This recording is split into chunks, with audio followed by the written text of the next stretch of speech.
Dati sabi nila, malayong kamag-anak daw ang volleyball ng basketball dahil sikat na sikat na sikat ang basketball. Ngayon, first cousins na. Ano yung pakiramdam?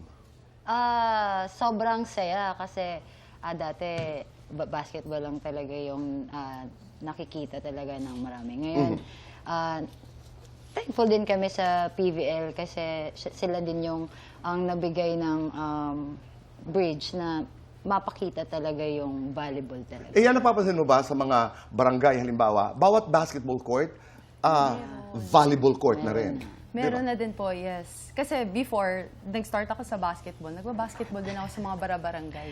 Oo So, nga. isa ako sa mga ganun. And then ngayon, nakakatuwa kapag basta may maita yung net lang, okay na yun. Pwede nang mag-volleyball. Kahit walang Yes, kahit linya sa- na. yes, Basta kahit may walang net linya lang, sa pwede na. kalsada. Okay na yun. Opo, okay. Okay na yun. Pero ito naman, hindi naman dahil sa proud ako sa aming community, pero bakit ang gagaling ng mga bakla mag-volleyball? Ang bilis lang kasi din laruin din yung volleyball. Pero you agree with me? Yes. Ang galing kasi kahit saang court, no? I mean, dito Kahit sa maglalakad Pilipinas. lang po din kami sa labas, kikilala talaga. Correct. Pag volleyball Yes. player, makikilala talaga.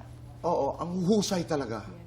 Oo. Kahit mga tune-up Pag nakaka-tune up mo talaga Oo. sila, alam mo talaga. Anong ibig sabihin ng tune-up? Yung Like, parang practice game? Practice Okay. game. Talagang makikita mo talaga, nahasado talaga sila na talagang gusto talaga Tapos nilang, babardahin ka po talaga, like gaganunin ka. iinisin. Ay, meron akong alam. Chang Susan, halika, ipakita natin sa kanila.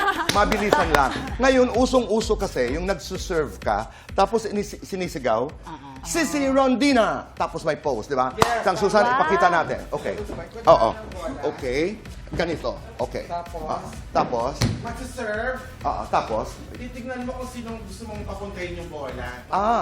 Okay. At para ilabas mo na yung power mo, isisigaw mo yung favorite na pangalan na player na gusto. Sigaw na mataas, ha? Yes, pagtira, Sisi Latina! Ganon! Ganon. Gawin mo.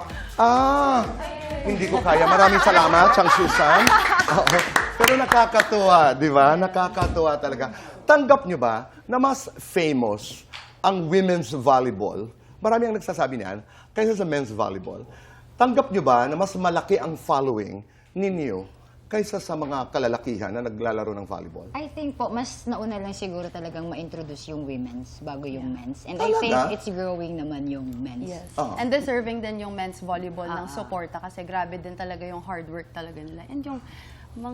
Oo naman. nabibigay I mean, nila. kuha ko yun. They really work hard. Pero yung tingin lang, yung parang ang dami namin nakikitang mga volleyball players na mga babae na sobra talaga ang following.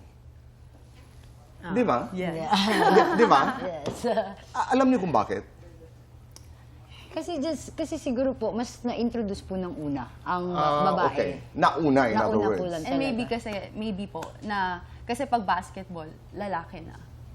Di ba po? Okay. Then pagka volleyball, babae. You want to take ownership of volleyball. Ika nga. Pero syempre ngayon, maganda lang, may men's and women's na din. No, hindi ko ngayon tinatawaran na ng husay talaga. ng volleyball Yes, players natin. talaga.